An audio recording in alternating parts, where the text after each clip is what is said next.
We back. Another video, another day. I said we back. We back. Men in Black. Man, I like that song. How you doing? I'm Callan and this is Slapped Ham. We've got some seriously spooky video clips coming up today, so hit that subscribe button and get ready for more creepy content. Yeah, man, y'all subscribe to my boy, man, Callan. Slapped Ham, good footage, good videos. And y'all subscribe to me as well. Because we does this. We does this because we enjoy doing it. We do it because we like it. I enjoy doing it. You know, I don't do anything else really, so it is what it is. But if it's cap, we gonna call it cap. If it's not cap, we gonna say it's real.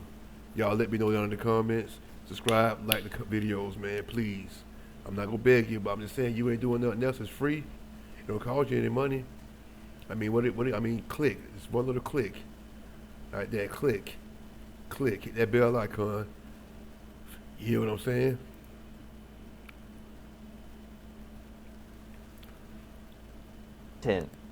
Just like this.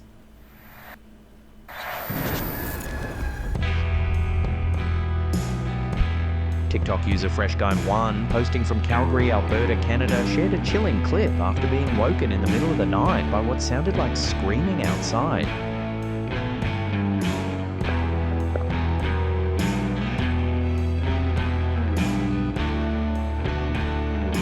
He stepped onto his balcony and looked toward a neighbour's house, and that's when he caught sight of something terrifying. Inside the house, you can see a long-limbed figure menacing over a person. Did he call the police? I mean, what is that? Viewers describe the shape as a towering black shadow, more than 8 feet tall, with an outline eerily similar to a Grim Reaper or something outright demonic.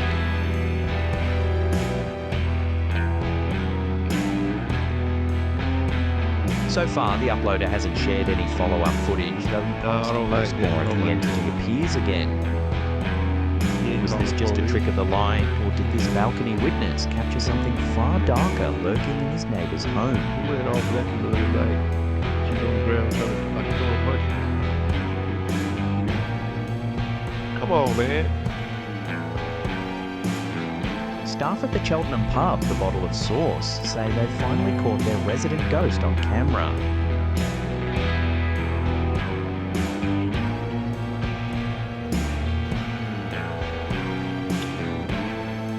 It can be hard to see at first, but if you look closely at the glass door used right at the beginning of the footage, you can see a transparent figure walk by.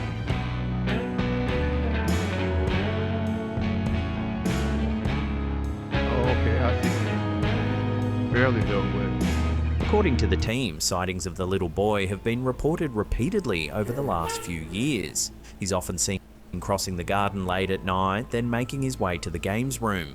One manager, James Punch, says he's grown so used to the spirit that he now calls out "Good night, little boy" when locking up. Pub manager Rob Sanders admitted the eerie experiences at the pub had shifted his views on the paranormal.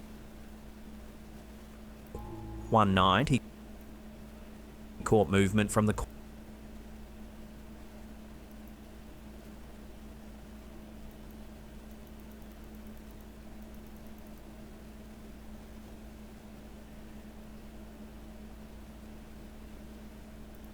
corner of his eye, felt the temperature drop. Had a few technical difficulties over here. I'm trying to figure it out now, but cause it keep acting funny, man.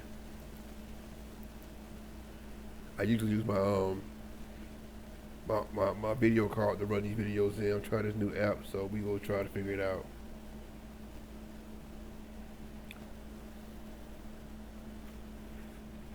Sharply and noticed the hairs on his arms rise. Later, CCTV revealed the image of the boy passing by the doors.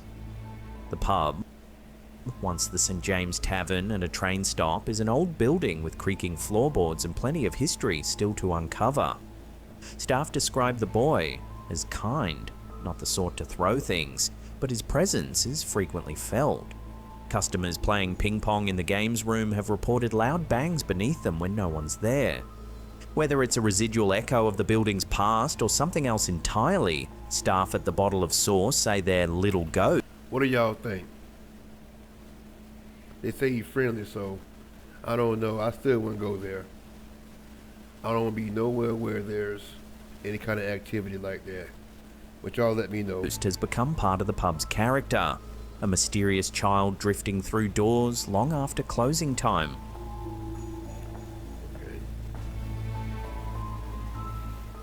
Here's an update to a story we covered a few episodes ago. Now, I don't believe this guy right here. He's been on TikTok for weeks now showing this meteorite that been growing something out of it. It's black. It don't like the sunlight.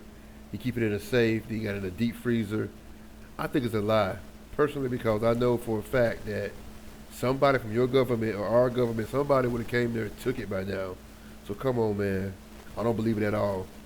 Ago, when we last checked in, TikTok user Kin Panama claimed a meteorite had landed near his home in Pedregal, Panama. Cayó el meteorito.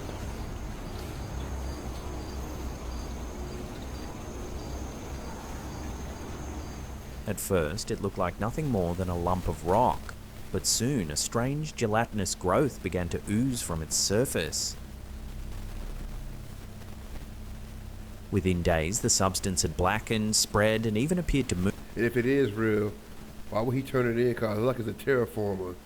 If you know what terraforming is when something comes to a planet, some object or some organic biological entity comes, and then it turns the neighboring environment to its own environment, that wherever it's come from, its origin point. I don't know how to say it really. I guess whatever planet it come from, try to turn that planet into an old planet. Slowly but surely take over, change the fauna, everything around it. Animals, everything gets sucked into it. Move under its own power. Viewers watched in disbelief as it pulsed inside a safe, flicked out thin tentacles, and seemed to grow larger with every clip. Some nicknamed it Venom, while others warned Kin was playing with something that might not be of this world. Now the bizarre saga has escalated. In a recent update, Kin posted more footage showing the creature swelling to an even larger size, pulsing and writhing as if alive.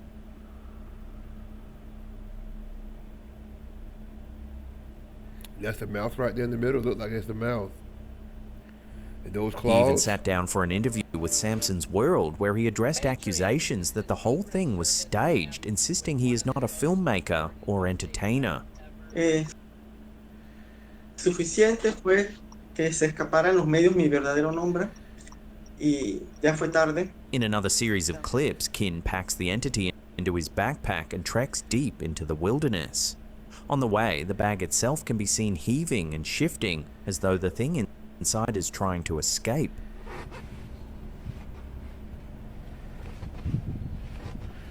I don't know. I'm not that brave to have anything like that in my house or anything around me. Why won't he turn it in?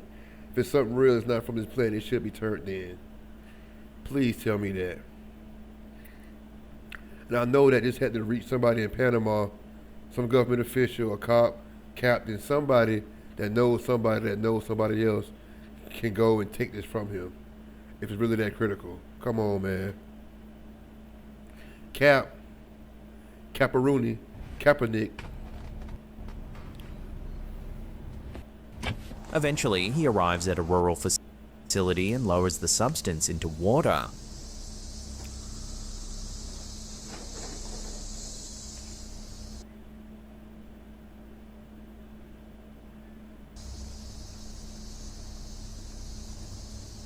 To the shock of many, the black growth seems to swim, flitting and undulating through the liquid like some kind of living organism.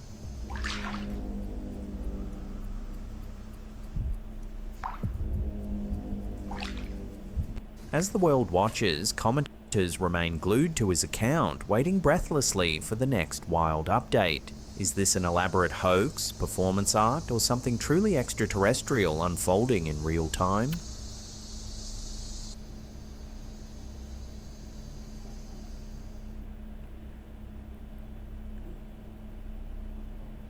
In Western Australia's Midwest, I Now, what if the thing get too big and attack him? Right now, it's still in the juvenile form. If it's real, we don't know if it's real or not, so we're not gonna jump the gun. We're gonna hold off and wait. But he's an idiot. Father and son, Bradley and Shane Plain, recently captured something puzzling in the night sky.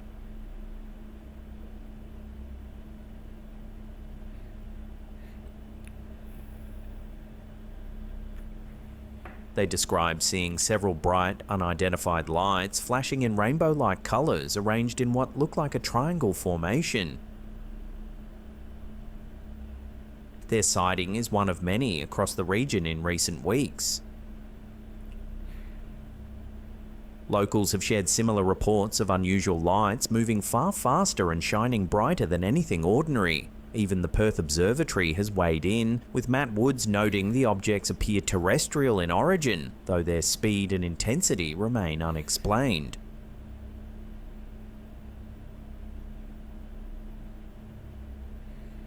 Some commenters believe the family may have witnessed the legendary Min Min lights. These mysterious glowing orbs have been reported across outback Australia for more than a century, especially in Queensland and Western Australia.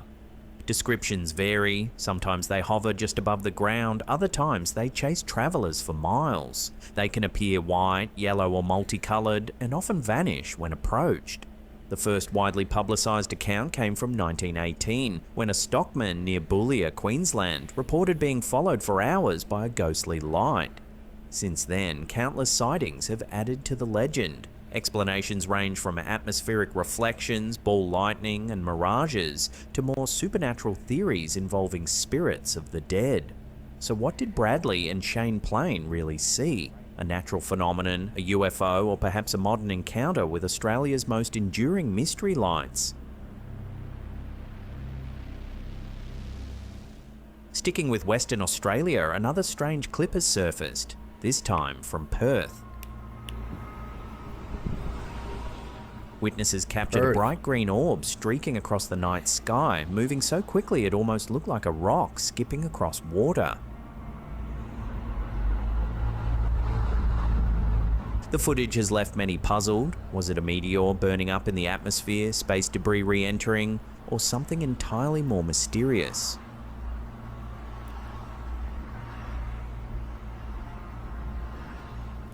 Green fireballs have been reported around the world for decades, often linked to meteors rich in nickel or copper.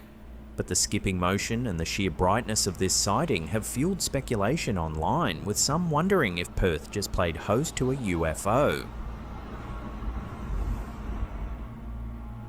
We gonna find out soon. The time is coming, y'all. Artist collective Marshmallow Laser Feast has created a mind-bending new installation that reimagines Earth as a living, breathing entity. It is. Using cutting-edge satellite data, the piece visualizes photosynthesis and the global carbon cycle, the invisible process that links every breath we take to the planet's own rhythms. I like that right there.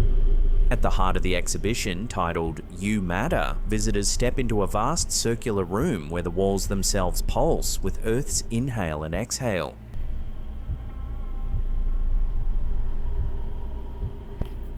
Satellite data animates the daily ebb and flow of carbon dioxide across the planet, glowing in patterns that mirror a beating heart or lungs expanding and contracting.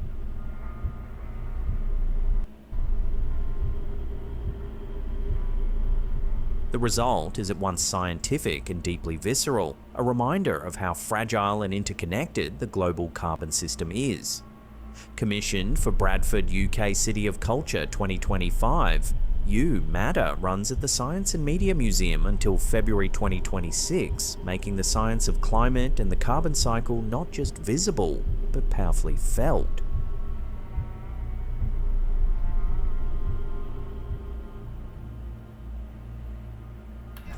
I think that will make our time to ancient times a little different, because back then they knew that the earth was alive. It had energy, it had, I won't go as far as saying a soul, but it had something that connects us all to Mother Earth. So it's like, I think that we forgot about that. We've been displaced from that knowledge, or we don't even care anymore. So There's going to come a time where it's going to be like, you know what, I'm fed up with these parasites sucking from me, and something's going to happen. We're going to realize, hey man, we was wrong the whole time. A group of young people were relaxing in a park when they noticed something unsettling staring back at them.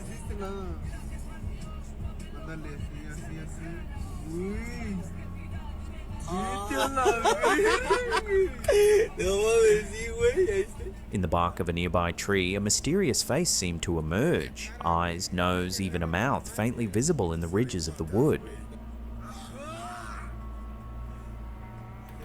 They smoking that wacky tobacco. They hanging out in the park. If I would have seen that, I would have put my car in drive and drove off. I wouldn't have stared at it. They tripping. Some wondered if it was a forest spirit, a ghostly apparition, or even a demonic presence watching from the shadows. But others suggested a simpler explanation: pareidolia, the human tendency to see familiar shapes, especially faces, where none actually exist. Could be that. Still, captured in the dim light of the park, the image has an undeniably eerie quality. Trick of light and shadow, or something lingering in the trees waiting to be seen. What do you think?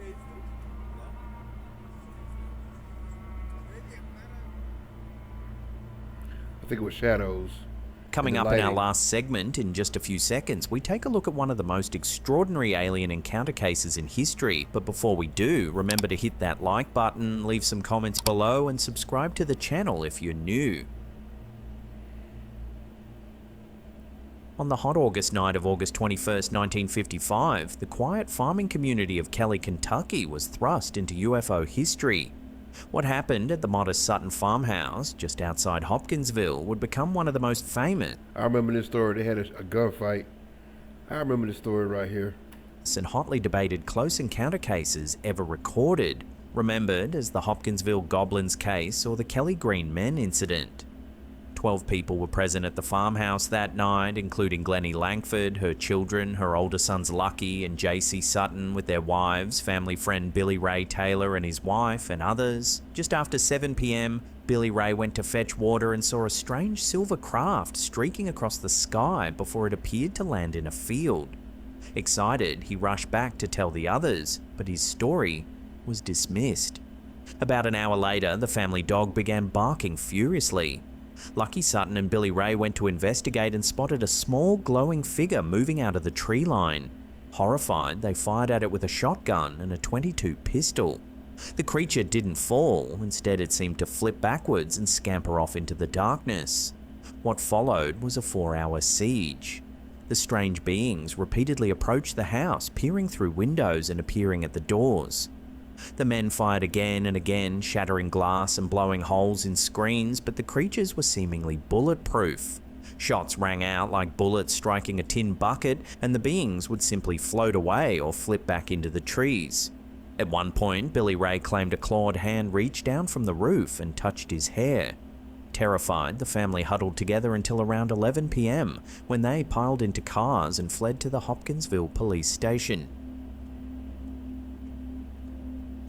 When authorities arrived, including local and state police, the sheriff's department, and even military police from nearby Fort Campbell. And back then, nobody believed any story like that at all.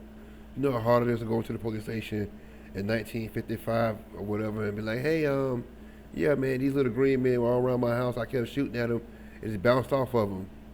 Nobody would believe that crap back then. But now, if you tell that same story, everybody's coming to check it out. Everybody's going to believe you. Trust and believe that.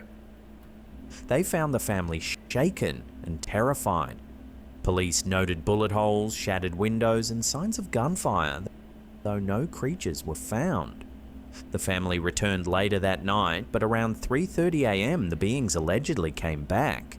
By morning, the exhausted families packed up and left the farm, later moving to Evansville, Indiana. Witnesses described the entities as 2 to 4 feet tall, with spindly legs and long arms nearly touching the ground, large glowing yellow eyes and oversized heads, silverish blue bodies appearing metallic or glowing, pointed ears and claw-like hands. A peculiar movement: when shot, they would flip backwards and float rather than fall. Though the family called them little men, newspapers would sensationalize the story into little green men, cementing the phrase in pop culture. So that's where that phrase came from, little green men. I wonder, I was just about to say the same thing. What do y'all think, man? But you can find this story in a lot of different paranormal places, UFO stories, and I forgot the name of this one particular podcast I used to listen to. It's him and his wife that does it. Man. I'll find it later on. It doesn't matter right now. Skeptics later suggested the UFO Billy Ray saw was simply a meteor from the Perseids meteor shower, reported widely that night. The goblins may have been great horned owls, which have glowing eyes, large wingspans, and aggressive nest-defending So somebody always try to dismiss it with some other junk. I hate when they do that. It make me so mad. So you mean tell me I'm gonna get all my family in one room, shoot out all my windows at owls, and they're everywhere? I didn't kill one owl, not one owl dead. I'm shooting directly at these things? Come on, man. behavior in August. Come a on, glowing man. patch of light seen near the fence might have been foxfire, a natural bioluminescent fungus. Officially, Project Blue Book listed the case as unknown, but filed reports of creatures under its crackpot category. The witnesses never changed their story, insisting for decades that they were harassed by something beyond explanation. Yet ridicule followed them everywhere. Journalists accused them of hoaxing the story for attention, others claimed they had been drunk, though officials on the scene reported no evidence of alcohol. The toll was heavy. Lucky Sutton, once considered honest and hard-working, struggled with ridicule, alcohol and employment for the rest of his life. The children were bullied at school. The family gained nothing from the encounter, but See what I'm saying? Getting bullied at school, talked about, ridiculed, mocked. That's why most people don't tell stories like this. Because we're so stupid, we don't even understand the planet we live on. There's things we can't explain. I tell you what, I think Kentucky has like 6,000 caves. Yeah, something like that. Or 6,000 miles of cave, only 2 of them being walked through. So walk down those caves and see if you'll see something you never saw before. I dare you. Go ahead. Go test your luck. Go test your luck down in Kentucky. Go to Appalachian Mountains and walk around there and see. Tell me if you don't see something you never saw before. decades of mockery. Despite skepticism, the Kelly Hopkinsville case remains one of UFO history's most enduring mysteries. It has inspired films like Critters and even the Pokemon Sableye, whose I like Critters. Now, that was one of my good favorite movies when I was younger. Critters. I didn't like it. Let's see. Munchies. They like these little things. When you cut them in half, they multiply. They came after Gremlins, though. I'm pretty sure they came after Gremlins. I love Gremlins as well. Funny story. When I was young, I seen Gremlins, and I wanted a Mogwai so bad. So I tell my mom, and I told my dad too, please for Christmas, get me a Gremlin. I want a Mogwai. Like, oh baby, that's a puppet. I'm like, puppet? It ain't got no strings on it. It's a different kind of puppet, baby. It's not a real creature. I'm like, uh-huh. Pretty sure they were lying to me at the time, but now I know the difference. I'm just saying. design is based on the goblins. Nearly 70 years later, the question lingers. Did the Sutton family really battle extraterrestrial beings on their Kentucky farm? Or were owls, meteors, and fear enough to create one of the most extraordinary legends in UFO lore? What do you think? Hoax, misidentification, or a genuine alien encounter? I think it's real. Well, that's it, y'all. Now, if you can't get enough of what we do here at Slapped Ham, then check out Another quick video out the way. I might do one later on or tomorrow. We really don't know. We're going to find out, though. We're going to see. But y'all ain't watching enough of these videos. I put these videos out. Some of them hit for $1,000, $2,000. Most of them hit for like 100, 150. I need more. I need more. Please. Well, you know, I know y'all be busy. I don't have time, you know, but I'm trying to get like A-OK, Miss Perkins, Ron OG Ron. Yeah, I'm trying to get like that 855,000 views, 50,000, 10K, 5K views. You know what I'm saying? Over 1,000 subscribers. So tell your friends, tell your family, tell your co-workers, tell everybody about my channel, man. Y'all help me out here. I'm signing off right now, man. This big Uncle out. I enjoy this. I enjoy y'all. I appreciate y'all. We out.